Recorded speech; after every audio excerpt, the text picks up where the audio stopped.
Bonjour à tous, c'est Claire. J'espère que vous allez tous bien. Je suis bien heureuse de vous retrouver aujourd'hui dans cette nouvelle vidéo où je partage avec vous comment réaliser un gâteau nature hyper moelleux, bien aéré, sans avoir besoin d'utiliser un batteur. Si vous regardez une de mes vidéos pour la première fois, je suis Claire. Je vous présente la cuisine camerounaise et d'ailleurs, ainsi que des petites pâtisseries comme ici pour la gourmandise des enfants ainsi que des adultes. Si vous aimez ce genre de contenu sur YouTube, je vous invite déjà à vous abonner à la chaîne. Activez la cloche de notification pour ne manquer aucune de nos vidéos. Le détail de la recette ainsi que les ingrédients vous revient juste après ceci.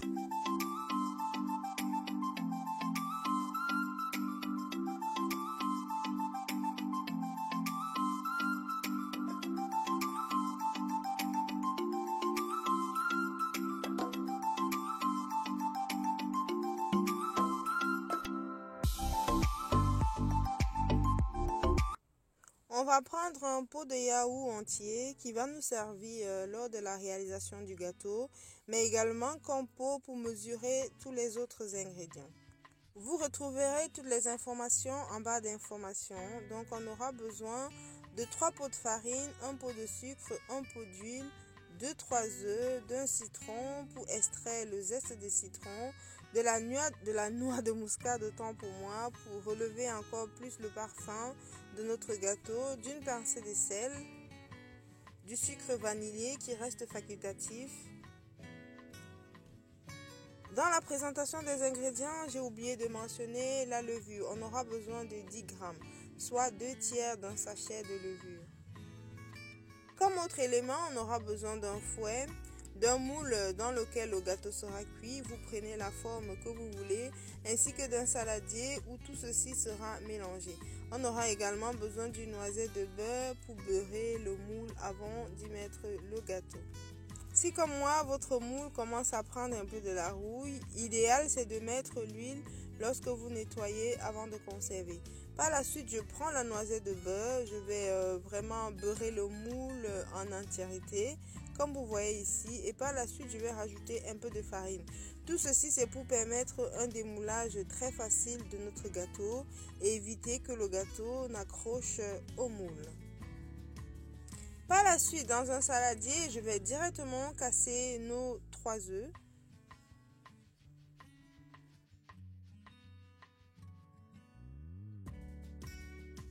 Et par la suite, je rajoute le sucre. Il est important d'avoir tout le matériel prêt lorsque vous commencez à réaliser tout ce qui est pâtisserie ou votre gâteau. Parce que par exemple, si vous mettez le sucre et ensuite vous rajoutez les œufs, vous laissez du temps avant de les mélanger. Rassurez-vous, les œufs vont commencer à cuire et bien évidemment, ceci aura un impact sur le résultat final de votre gâteau. Donc, apprêtez tout votre matériel. Dès que c'est prêt, commencez directement à mélanger. J'utilise mon fouet ici, mais bien évidemment, si vous avez un batteur, vous pouvez l'utiliser pour blanchir plus rapidement le mélange de jaune et de sucre.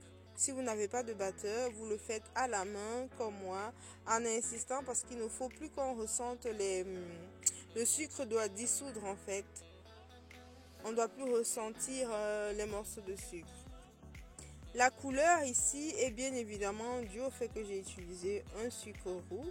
Donc si vous utilisez du sucre blanc, vous n'aurez pas forcément la même couleur. Et par la suite, je rajoute directement l'huile. Vu qu'on y va à la main, à chaque ajout d'un élément, on va bien mélanger pour se rassurer que le mélange est bien homogène. Ici, le sens vraiment de tourner, c'est pas très important.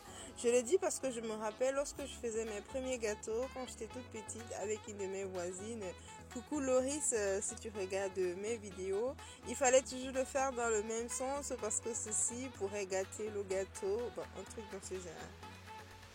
Par la suite, je rajoute le yaourt. Je mets le yaourt avec l'eau. Bon, il y en a qui ne le mettent pas, mais ça ne dérange vraiment pas. Et comme je vous ai dit, à chaque ajout, on mélange vraiment bien pour se rassurer que le mélange soit homogène. Comme vous avez vu tantôt, je rajoute la pincée de sel et puis je continue de mélanger.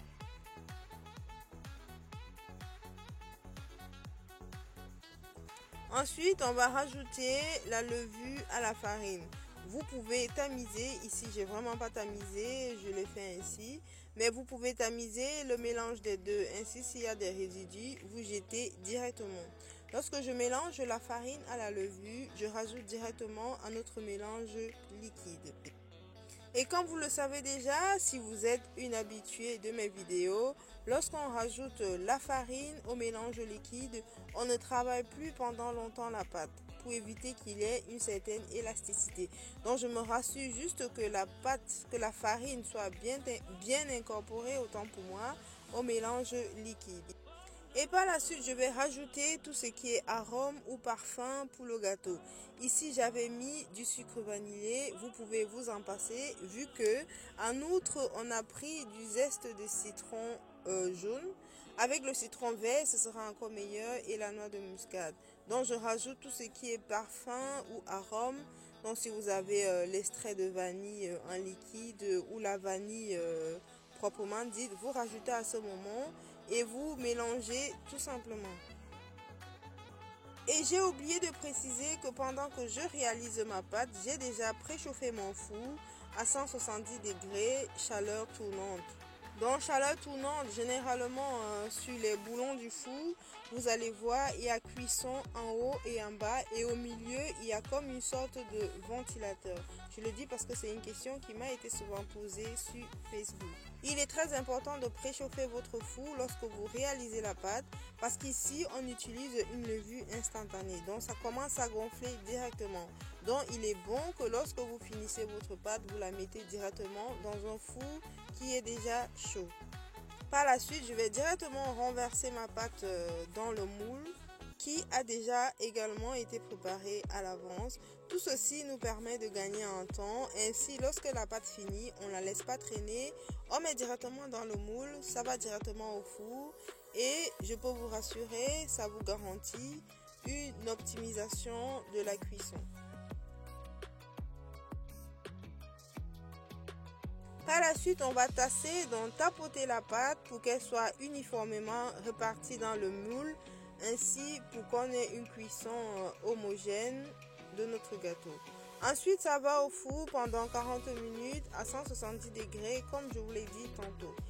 Pour savoir que votre gâteau est cuit, vous prenez un couteau, vous piquez dans le gâteau. Si le couteau sort humide mais sans que la pâte ne colle dessus, c'est que votre gâteau est cuit.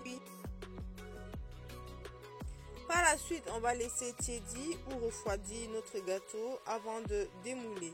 Ici, il était encore un peu tiède, il fallait que je le fasse pour les besoins de la vidéo.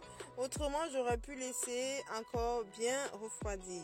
Vous pouvez observer ici une très bonne cuisson, ça n'a pas brûlé. Quoique j'aurais pu retirer un peu plus tôt, mais bon, c'est pas grave.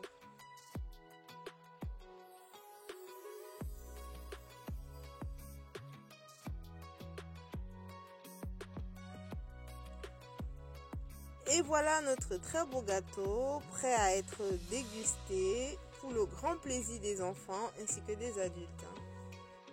Vous pouvez regarder à l'image comment il est facile à découper.